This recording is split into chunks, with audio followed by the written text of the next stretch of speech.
All right, we're back. Another. Did I echo? He shouted into the void. He shouted into the void, and it came back with his own voice. I know. It sounded really good. So today we're going to talk a little bit about housing. So what have they reached? They've reached the Tim and Mark podcast. Well, I think that's what. Yeah, the First City podcast. First City conversations. Market it well. These have gone pretty well. We'll continue doing these, once a month, kind of going in depth on issues in a more long form, and then hopefully, obviously with the vaccine going really well and our numbers looking great, hopefully we can start back doing some community conversations because that's what we prefer to do. We like the interaction with our community. Absolutely.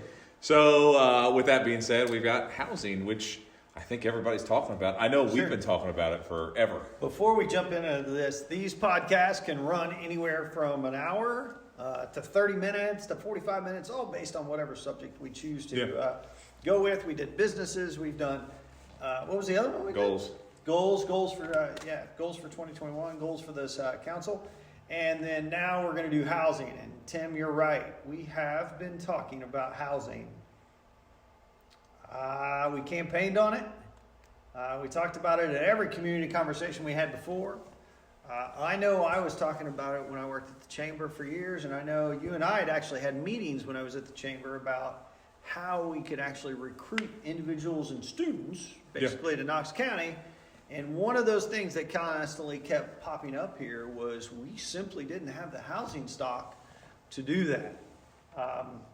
And it's been on my radar for a long time. And one of those things that I've talked to you about a lot, and talked to anybody who was willing to listen, and a lot of times over lunch they get bored, is demographic information. And demographics is economics to me. Without people, you can't spend money. They don't have money. But our demographics showed that we simply just did not have the housing stock here in our community. We had more people working every day from somewhere else, living somewhere else, and working here every day, but then going home. And we knew that some of those jobs weren't those super high paying jobs. They're good jobs, but they're not super high paying jobs, and it would be worth it if they would buy a home here.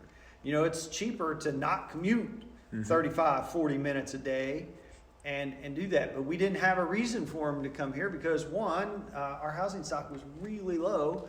And then the houses that were available, because of the housing stock being low, were higher than maybe they should have been. Right. And this goes twofold as we talk about this. The home buyer, I don't want to talk about home buying rates or mortgages or any of that kind of stuff. I don't want to talk about that. That's a job that you need to really sit down with a mortgage. There's a lot of facets to this conversation that I think people just don't really realize how big of a subject it is. And we're not going to talk about that. We're going to talk about demographics, what we need, and the possibilities of things that are happening here in Knox County. But one of those facets that we really have hit on in this community forever, and I don't think I don't want to say me, but I don't think us as a collective group were completely playing with all the same information or the same thoughts. The biggest home buying demographic is ages 27 to 33. Those are the people that we are trying to recruit to our community too. Yeah. And those millennials now, they were something else before, but that is the group that you want to recruit to your community. We've talked about forever the brain drain and losing those people. Well, it was a couple of reasons. Maybe we didn't have the jobs necessary, but we also didn't have the homes. Mm-hmm. So, Tim, any thoughts here? I can go on and on for this. Yeah, I know, and we always get stuck on this because we could talk about this for hours. This has been a discussion that I've been a part of the 10 years that I've been on council. It's been kind of frustrating because I really haven't seen any kind of push to that. And you're right, there's all these differing groups that have different bits of information, but not everything. I think the key really came together while Mark was at the chamber. One of my responsibilities is to help bring people into the community school-wise in my other job. So we sat down and we were going to partner the school corporation with the chamber to bring in families. And one of the big numbers that Mark and I just kind of salivate at is it's about 1,400 people that come over, individuals that come over from Illinois into Knox County every single day to work. You want to know who has one of the worst taxable economies in the country? Illinois, ladies and gentlemen. So we saw that as the low-hanging fruit, and then you want to pay less taxes? You want to have your job here? You want to pay less property taxes? I'm talking about less taxes as in income tax. Everything. As in everything. If you want to buy a gun permit, if you want to Everything. start a business, if you want to do any of that, it's all more expensive in Illinois. Yeah. And we had those people driving here every We day. had those people driving here. We still do. Yeah, and they're still here. So we looked at the numbers because Chris Pfaff with KCDC is doing a really good job, and he's putting a study together for us. But Mark and I started putting this plan together, and then Mark got a great opportunity at Regents and took it, and that plan kind of stayed on the shelf. The thing is, too, we started talking about it because we knew these plans that we had, and we wanted to kind of, how do we take this and incorporate it into a city council and be more open and encourage those things. And that was one of our bigger pushes through our year running for these spots. And then this coming into last year, but obviously, once again, COVID kind of put a pause on it. And Tim, I think there's been a combination of things that have happened. One, new people got elected to the city council. Let's just talk about that. People that ran on the idea that housing was important to our community. That's one piece of that. Not just important, probably the biggest issue facing our community. That's one. So there's one facet of this. Two,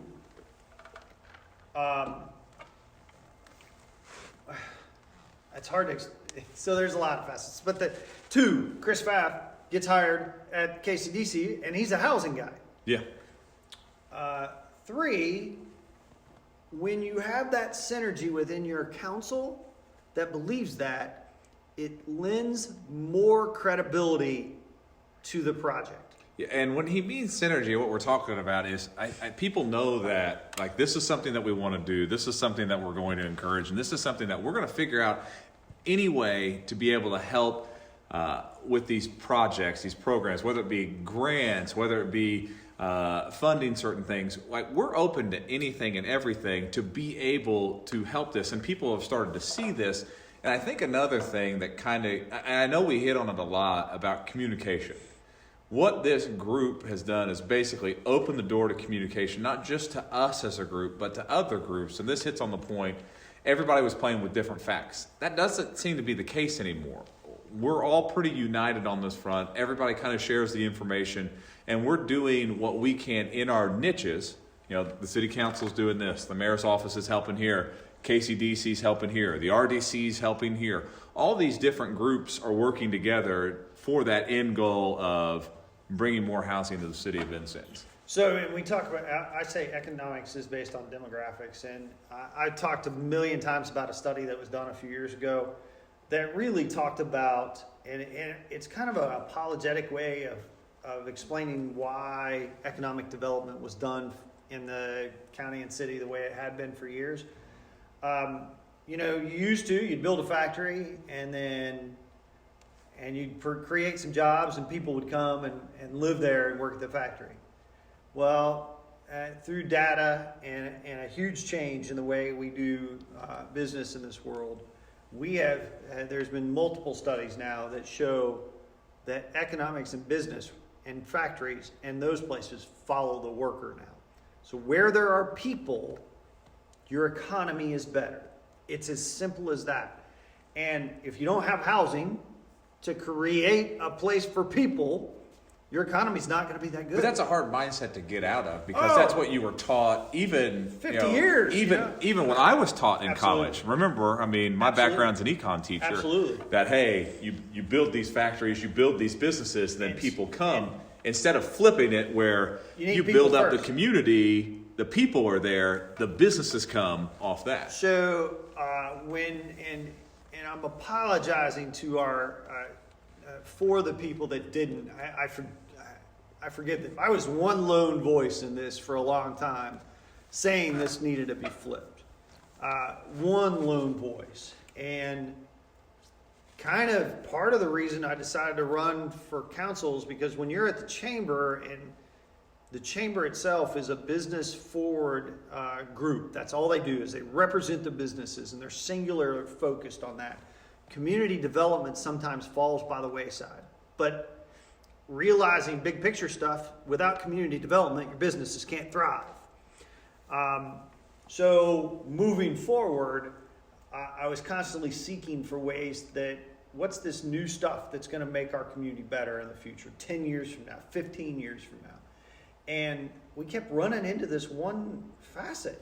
We had people, we had jobs.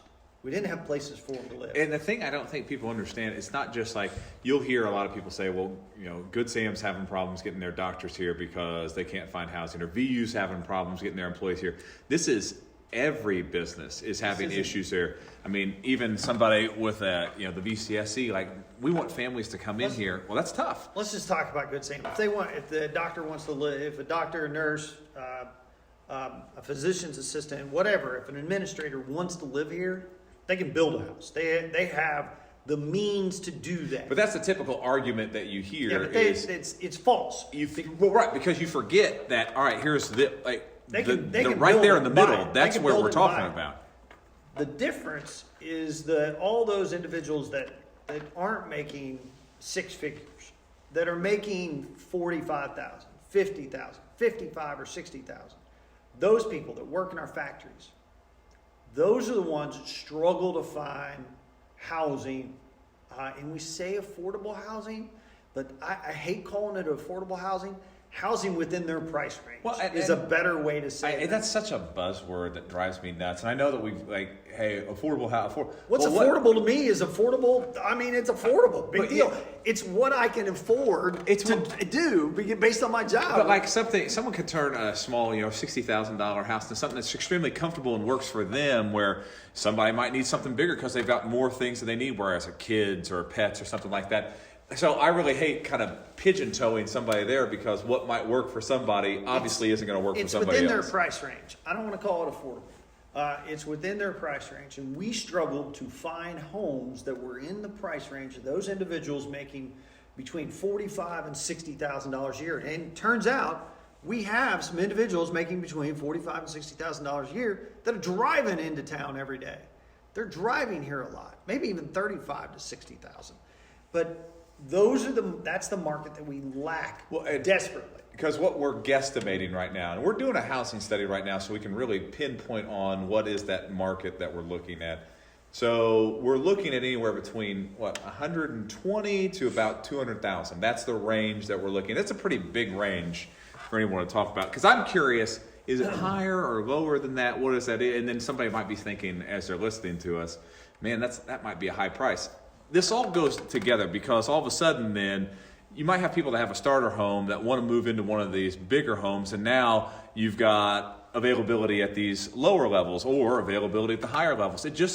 Everything is interconnected with this, and I don't think everybody really understands how interconnected it is. So the study's going to show us a lot, and what it's going to do for a lot of groups is give them some hard evidence and a track to move forward on. Well, it's better than just us saying, hey, we've got this big need. Hey, we've got the study to back us up and prove it. I mean, they're going to use some of the information that we use, though. We're going to use demographic information. The new census will be out in like 3 months. It should be out already, but for whatever reason, we crapped the bed on that and we don't have it out. You guess just COVID, right? I mean, everybody gets to say it. COVID. Everybody else has COVID on everything. The study, let's talk about median income, which I'm not going to, you can go Google those numbers. You can go look at it on census. Quick facts, Knox County census numbers. Median household income, then, you start running debt to income ratios on what those people make, and say the average debt in the U.S., you can Google that. Then you can Google a lot today. You can Google a lot. Then you can look at what's left over or what they're paying in rent, and maybe what is affordable later to people. So it's not going to be that difficult to find the actual price range that our group can, our demographic can handle. But it's math. But then where we need the study at, what is not that easy to get. You know, we can say, hey, look, this is how many houses we have in Knox County. This is what our average tax assessment is, and all this kind of stuff. I don't know if that's always accurate. This study, I hope, pulls a lot better accurate information based on appraisals, based on some other information that they're able to purchase and buy along the way too. Yeah, and I mean, what'd you do? Did you pull up? yeah, I pulled up some of the stuff. But yeah, the last census, and the quick fact sheet that I always go to is under maintenance right now. So I had to pull up okay. yeah, apparently they're working on everything. The thing that we've really emphasized too is because you hear this term single family house. So the in-depth, by the way, the in-depth study of the census will list housing units. Right. Where Quick Facts doesn't necessarily do that, but it will list housing units. But we'll get a nice little printout for us as elected officials. We'll have all that stuff. But the key thing that people might get lost in when you think single family house, that's just a family group that lives in the house. Sure. That's not our only focus on this, because we've got all these different markets. We've got people that are looking for more, I don't want to say high-end apartments, but I mean, that's the way that it's pitched. And because we do have a lot of people that are coming in medically, that are working, residents, those type of things. We've got a lot of professors from VU and those type of areas. You've got, and that's one of the things that I hope the study does do. What I can't do quickly in math is discern those specific individual demographics based on wages and how many of those people we have in our community. So you know those little wage studies you get or wage requests you get in the mail every once in a while, or they're asking you to fill it out, or Good Sam does it sometimes.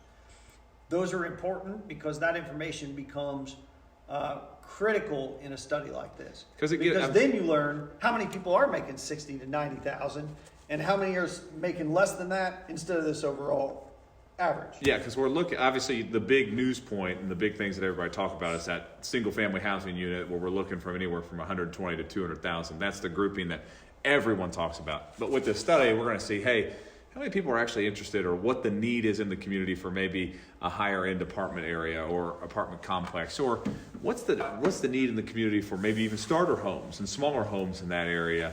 Obviously, one thing that I know that you're passionate about, and I live in an old home too, is renovations of houses and how do we do that.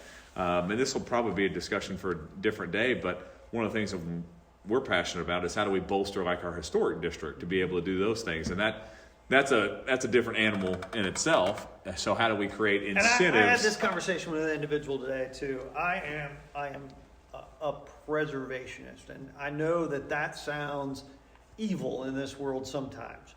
But there is certainly a hierarchy in the preservation world. I am not a wood window preservationist. I am not one of those people. I believe you can put vinyl windows in or aluminum windows in and concrete board and still have the exact same look as you did before, even on a historic structure. Although I live in a house that is restored originally, there's no other stuff in mine, and it's because I'll take a 1970s house and leave it at that era and update it. I kind of like that look. So, but we do have a remarkable historic district that sometimes we destroy through neglect, through unwantedness. Well, based on I don't want to spend that money on that. And it does. I mean, you'll have to spend that money when you buy a new one. Improvements to that do cost a little bit more because you're trying to. Sometimes they do, and they require more patience. Exactly. And the thing that I know that I've discussed with Mark, and I know I've discussed with Councilman Grove, because that's his area, is how do we incentivize, like, hey, we want to make these improvements, but maybe this improvement costs a little bit more money. So how do we help the historical review board and those groups maybe infuse some money in there so those improvements are easier to make when people want to make these improvements. So I want to put a new roof on. Well, you've got to be able to hit these criteria. Okay. And like we said, we're kind of getting the weeds here with the historical area, but the key thing that we wanted to emphasize on this is when we're looking at the housing in the city of Vincennes, every area there is a need and there is a desire that people want to be in those slots, whether it be from starter homes to new homes to apartments to renovating homes, you name it, there's a need for it. Well, and I think this study will take a holistic approach to that. I'm excited about seeing the results. And Tim, you and I have talked about the importance of small things, small bets within your community to make it a better community. Housing in the historic district or in any neighborhood, as we've talked, could be the Four Lakes area, it could be out on Mentor Street, it could be on Indiana Avenue, it could be any of those places. The better we take care of the small things, the more people take care of their homes. So the better we take care of sidewalks, lighting, alleyways, and actually the streets where we fix them after there's horrible street cuts everywhere, the better and more likely people in those neighborhoods are going to take care of them. Part of it comes down to neighborhood watch. Part of it comes down to snow removal and drainage and those kind of things too. The small things that we can do to make the infrastructure better makes the homes better because people want to be there. Right, and it's not the sexy thing to talk about, like road maintenance gets nobody. Re-asphalt, sidewalks, Maintenance lights. does not get votes. Not doing maintenance will not get you voted in. I will tell you that. And I know we're elected officials and we're talking about votes. That's not what we're trying to do. But the point there It's more to emphasize the importance of it. Yeah, the importance there is the maintenance of the current built environment is just as important to that neighborhood and those homes as building new homes. Because like there's some people that, hey, I've got good sidewalks, I've got good roads. This allows me to be able to go running through these areas, walk my dog, my kids to ride my bikes here. Hey, Tim, you run a lot of miles in this city. All over. How many times could you run on the sidewalk and feel safe? Half? I don't know. I'm a larger man, so half. I feel pretty safe. But I mean, no, without tripping or without tripping, like safety wise, yeah. I mean, half. I've got to take certain paths. Yeah. Like I mean, I hit certain ways because I know, especially down in the District 1 area, if it's darker, because I'm kind of crazy. I'm up at 4. Right. So in the summer through winter, I'm up before there's any sunlight out. So I need to know where I'm going. And there's sometimes if I'm going down a path and I'm on a sidewalk, I know I got to be a little bit careful. Same thing with riding bikes. And one thing that you always hit on about a community that's out and about is a healthy community. So seeing those people out walking, out running, out riding bikes, walking dogs, sitting in parks and enjoying it, that showcases a healthy community. And there are studies that go behind this. The more that you see this, the more that people want to be a part of those things. And I think we're starting to get to that point where there's not a time where you don't see people out walking and running, dogs out and about, people riding bikes, but we need to be better at those things. In general, Tim, there's a book called The Death and Life of the Great American City. It's written by Jane Jacobs, who is the grandmother, the king, the czar, the queen, whatever you want to call her, of city and urban planning. Her one line sticks with me at all times. The safest part, eyes on the street are safety. Let's just think about that.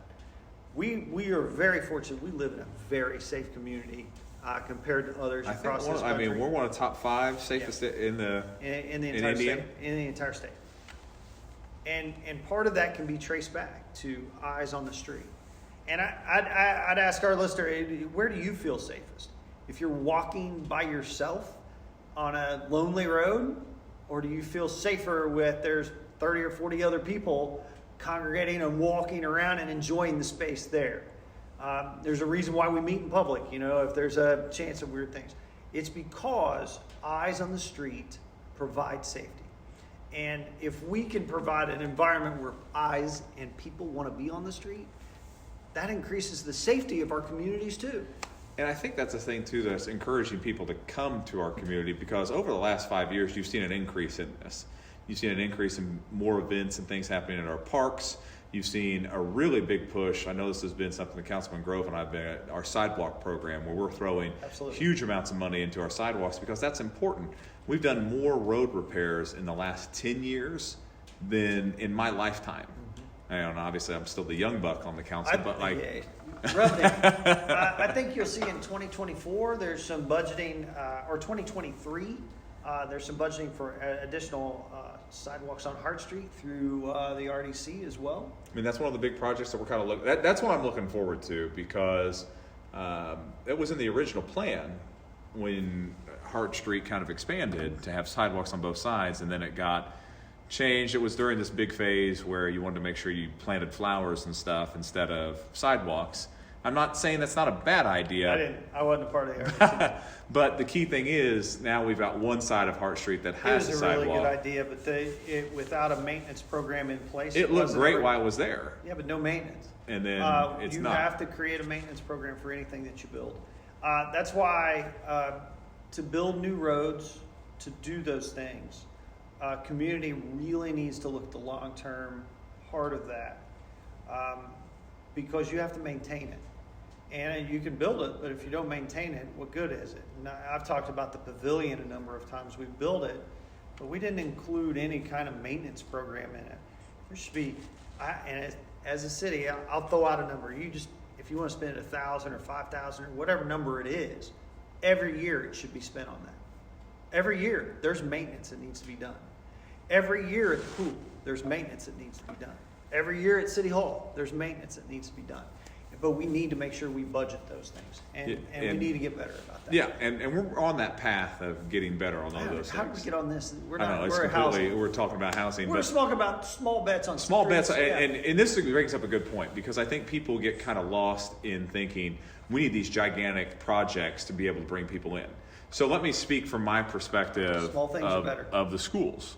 So if you take the schools, the schools get about $7,000 per student, okay? So let's say that we bring 5 students in, okay? Okay. That doesn't seem like a big number, does it? So if you have 5 students at $7,000 a year, how much is that you get that year? That's a lot of money. Yeah. That's a teacher's salary. Now times it by 10 if they stay in for 10 years or even longer. All right, that's even more money. That's just 5 kids. So what happens if we start bringing in 5 kids year after year? What happens if we bring in a group of 10 kids? Those things are doable.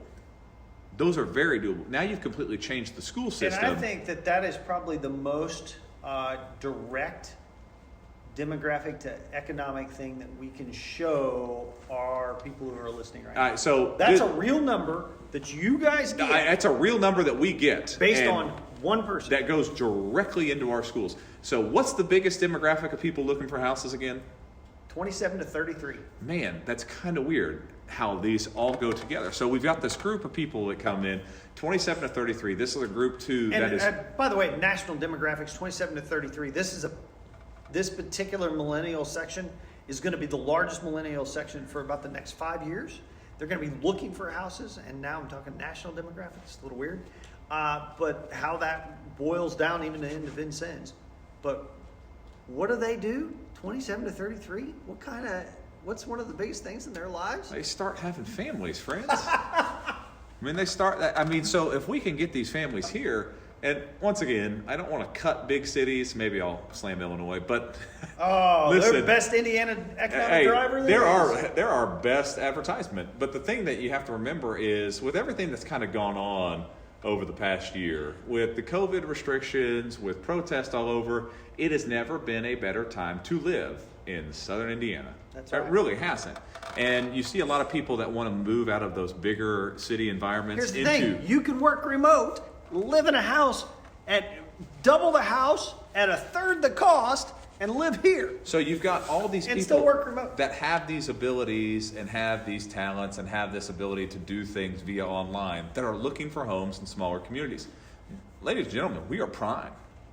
We are primed for an explosion of people to come here. This doesn't mean we're going to change the demographics of the city of Vincennes. This doesn't mean you're going to change anything. I mean, we're probably at the lower end of what we've seen population in decades. Since 1930. I mean, We're at the lowest. We're below 18,000 for the first time since 1930. yeah, I mean, what was our peak number?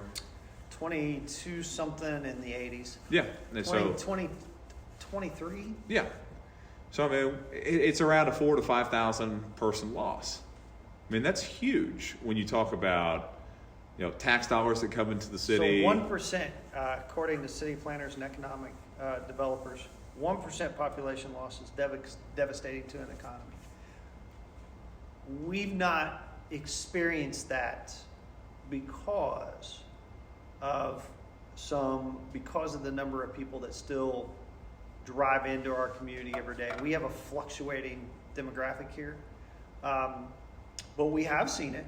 I mean, there were some low points about 10 years ago.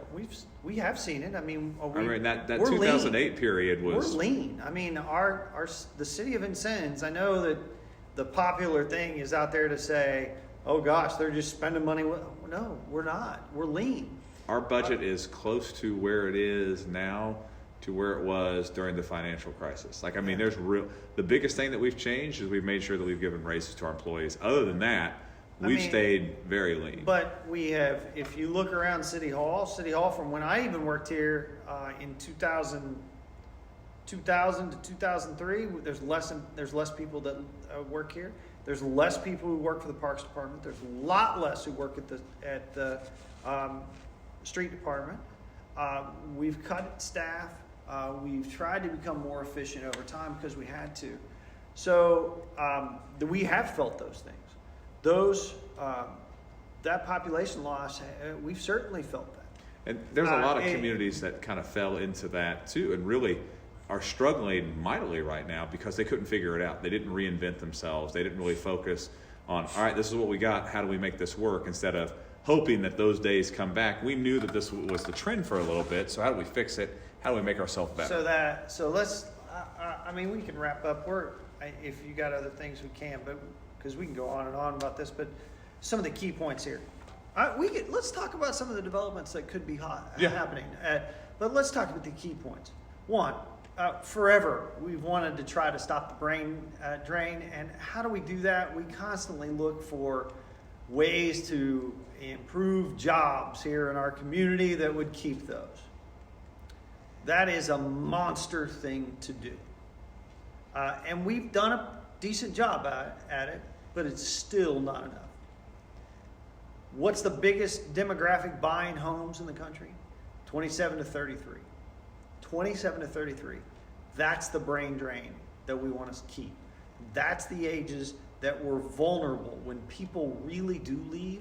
They may have come back after college. They may have been here, but I've had a number of friends, too many of them, that have left here to go work somewhere else, and they were in that 27 to 38. So they leave. They go have kids in another community. They start school, and then they're kind of connected to that community. Then they're done. We ain't getting them back. That 27 to 30 group, they come here. They have kids. They're connected. There's a connection there at that point. That's what we want. So that's the group, and that's the houses we need. And so there's some good projects. You want to talk about some of the things that have been done? Yeah, we'll get to that. I just want to throw this in there because people be like, is there really a housing shortage? Is there really that big of a need? I didn't put my house on the market. People just saw me moving stuff out into my new house. And I was able to sell my house within a week or two just because somebody saw that I was moving stuff out. That's what we're talking about. We're talking about people putting down, hey, I'm asking for this price, and it's a little bit higher than what they expected, and they're getting an even higher offer because the person buying that house wants to make sure that they get that house. Yep. I mean, you're getting more than asking price almost at every house that I've discussed with realtors right now. Mm-hmm. Like the market, I mean, is that lean, and there's not a lot there. Mm-hmm. So that's where we're at. So this is extremely important because you bring that in, you get people that are added to your schools. You get employees to be able to work. You get, for us on our end, I mean, that's added tax dollars for us to be able to continue to provide service and maybe even expand services. I mean, think about all those things that just bringing a family into the community does, and it's absolutely crazy. And this ties in perfectly. You get more volunteers. You Think about. Let's just think this. How many things have you volunteered before, by the way? I mean, I think that we both get stuck on, there's like a group of, and I love that there's this strong group of volunteers. Same 25 people are on every committee. I would love to see more, though. Yeah. And I would love to see younger groups come in as well. Let's just talk about this. What did one family in Washington, Indiana do to their basketball program? Completely changed it. Completely changed it. What did one family do? Completely changed it. So let's think about it. The more families we can get here, our community could change based on one family, let alone if we brought 7, 10, 20. Some big football 20 boys families, yeah. to come here. Yeah. That'd be fantastic. A family of Gronkowskis? A family of Gronkowskis or Watts? Yeah, it'd be wonderful. Come on. So that attitude, think about what it helps and what it could mean to your community. It's the, what about Bob? Hey, baby steps. Yeah. We take baby steps. Baby steps to a couple more houses.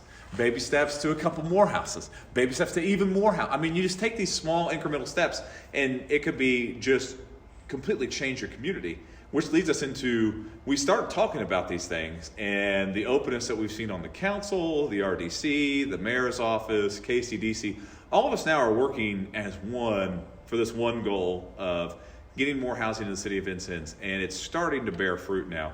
One of the big ones, and you've been a part of this one with the RDC, is this partnership that you're doing with SureClean out on Hart Street. So you've got Huck, for those that just kind of picture the idea. Ducky's Car Wash. You got Huck's, Ducky's Car Wash right behind that. They've got an area. Quack, quack. And there'll be some houses that'll be what back I call there. it in that weird video that we never have shown anybody? What one? The one where I'm just reading names? Yeah. We showed it. It's out. Is it out? People liked it. I have not seen it. I laughed the whole time. Quacky's Car Wash. That's what I call it.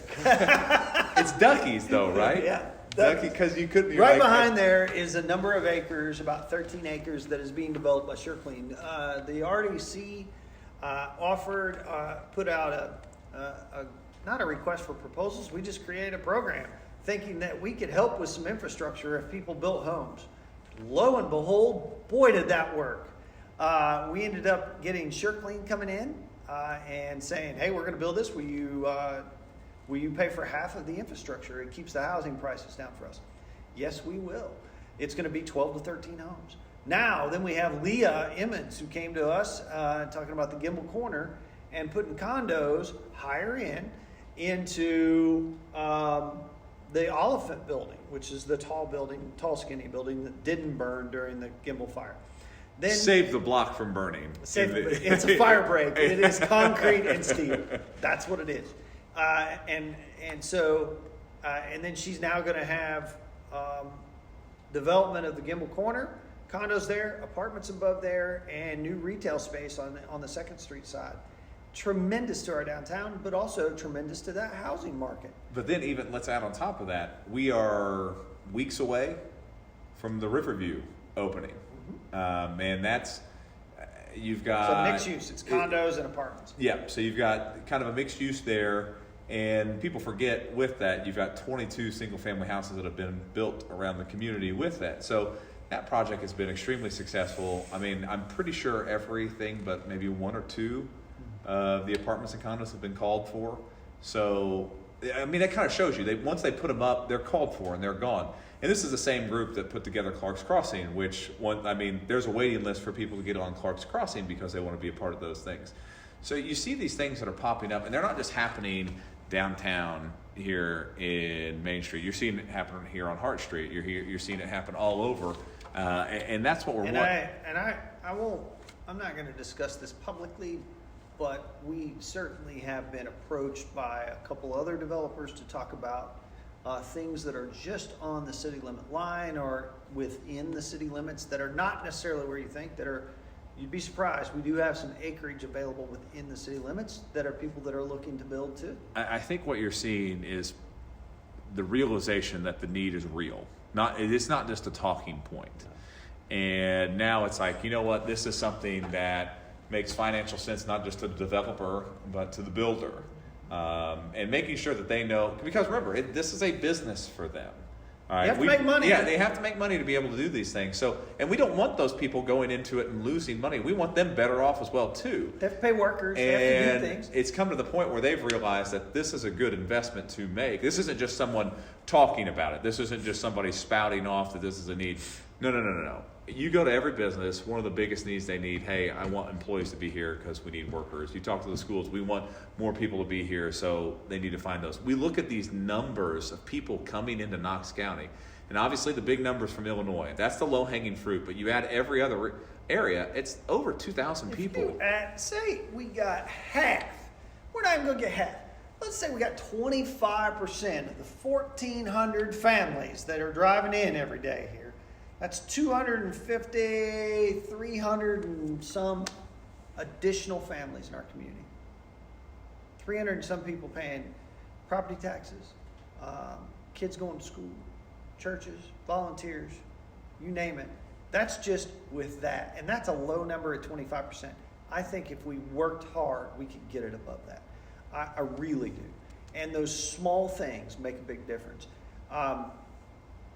It's just, it's a snowball that when you finally get it pushed down the hill, it gets bigger and bigger. Well, and I think we're there. I think we're at the cusp of some big things. We're kind of at the top with the Grinch. We're kind of just up there, and the thing's going to go over the edge or not, you know. And so, but in this situation, we want it to go over the edge. Yeah, we don't want it to crush. We don't want it to stop. We want it to completely go over the edge because, like Councilman McNeece said, there's a lot of things that have been discussed and ideas and proposals that will lead you to be like, man, there's some things ready to rock and roll. And not to mention with all the extra development business-wise that's happening here, there's a need for employees. There's a need for people to move here. And this is becoming a spot, when you look at our market share, and this is a big thing too, I mean, with the counties that surround us, you're looking at a reach of about 90,000 people. And people don't believe that. And you're like, that's huge. I think you're right. Why did Hobby Lobby come to Vincennes? Why is Kohl's the one of the most successful Kohl's in this entire region? Because it's... Why is the Lowe's the most successful Lowe's in this Because region? In this area, we pull from all these other counties. Remember, small things can have huge impacts. So you're in a community that's easy to get to. You're a community that's surrounded by a lot of other communities that don't have these amenities. So what happens? They come to us. They drive to the nearest one. And they drive to the nearest one. So we're the nearest Kohl's for a lot of people. We're the nearest Hobby Lobby for a lot of people. We're the nearest Lowe's for a lot of people. It's easy to get into Vincennes. It's easy to get back out. When we talk about those, we talk about those big businesses drawing people in because they have national advertising. We're the nearest Steak and Shake. We're the nearest Applebee's. We're the nearest all those things. But then it falls on us as small, I used to say this at the chamber, small business people. They need to advertise out the wazoo on local radio and local other things so they can get their word out. It's their job. We get them here. If those big companies get them here, you got to siphon them off. Yeah, that's the goal. You know, and that's a big part of it. Drive them to Main Street. Drive them to a local business. Drive them to 7th Street or Hart Street. We have a lot of these things and events that bring people here for more than one day. Like obviously, one thing we're really looking forward to this year is the Rendezvous coming back. And that brings people here for 4 to 5 days. Yeah. I mean, people start setting up and doing those kind of things. Yeah. And and then we talked to Mr. Osborne when he talks about the Indiana Military Museum. There's so much stuff there that you can't do it all in a day. So now people will come and do that for a couple days. You come to our state historic sites. They go to the Red. They go do those things. It is a package deal here. Yeah. So bringing people in is you might come here. I'm going to come to Hobby Lobby. Maybe I'll check out the Main Street, or maybe I'll check out some other things. That's what we're wanting to do is bring all these things together. You bring the big with the medium size, with the small business, with all these different events that we provide. I mean, there's a lot that we have to offer. And when we're really rocking and rolling, there's almost something happening every weekend here. Mm-hmm. There really is. And you tie that into the key thing is we need people because we've got a lot of great things that are happening. People, and the thing that I think that's the most encouraging, people want to be here. I agree with that. People want to be in Vincennes. People come to our community and they see, man, there's a lot of great things that are happening here. There's a lot of investment being made in businesses. There's a lot of events that happen here. There's a lot of camaraderie in the community. I just can't find a house. Sure. And that's what we're here to that's what we're here discussing tonight. Tim, we could go on and on. I know. I mean, and we do go on and on through text and call. Do you want to wrap it up? Yeah, I think we can wrap it up. And the key thing is, if you got a question about housing, or hey, you want to suggestion. If you got an idea out there that we don't know about, tell us. We're really big on just throw anything out there. There's no bad idea. There's a lot of stuff that we go through and we pick around that do lead to good things. Well, I'm going to tell you this as a listener out there, and this may be the biggest takeaway of all this, is you have a council that is going to look for 50 ways to say yes to something before we say no. Yeah. We are a positive-based council. We are a forward-thinking council. We are ones that want to see the city progress in a positive way. And if you have an idea, we are willing to look at that idea and try to figure it out. Yeah, and 9 times out of 10, we do. Yeah. We do a pretty good job on it. So if you've got any other questions or comments or things you want to throw in, ideas, just feel free to contact us anytime. You know how to get a hold of us. Facebook page. Or get a hold of our Facebook page. You can I think call my phone us. number's on the Facebook page. So you can Phone number's there, email's there, whatever you want to do. I mean, if you want to text, call, email, Facebook message. We don't care as long as you want to get the idea to us. We'll take it anyway. Other than that, I mean, I guess it's teased up. I'm looking forward to your Airbnb ordinance. This helps with housing. Let's. Do you want to? In the next podcast, do you want to dive off the deep end and talk about a merit commission? We can. That's a nugget at the end. We could talk about that. We can talk about chickens. I like chickens. You love chickens. Chickens should be in everybody's yard if they want them. Yeah. If they want them. There's a lot of things that we're excited about. So we could hit on a couple of them. You know.